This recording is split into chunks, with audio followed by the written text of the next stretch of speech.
இங்க நம்ம பார்க்க போறது PHP ல ஃபங்க்ஷன்ஸ். ஃபங்க்ஷன்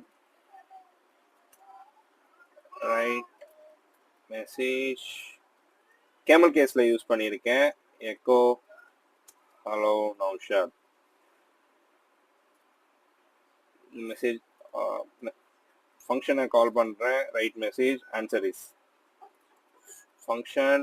இப்போ பேரம் யூஸ் பண்ணி ஒரு ஃபங்க்ஷன் யூஸ் பண்ண போறேன்.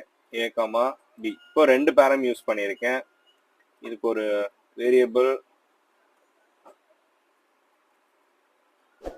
A plus B ரிட்டர்ன் கொடுக்குறேன். லாஸ்ட் இதுக்கு பாத்தீங்க அப்படின்னா எக்கோ கொடுத்துருக்கேன். இதுக்கு ரிட்டர்ன் கொடுக்குறேன். அதனாலதான் ஃபங்க்ஷன் கால் பண்ணும்போது நான் எக்கோ கொடுத்துருக்க மாட்டேன். ஆனா இந்த ஃபங்க்ஷன் கால் பண்ணும்போது எக்கோ நம்ம கொடுக்கணும். 10, 15 answer is. Thank you for watching.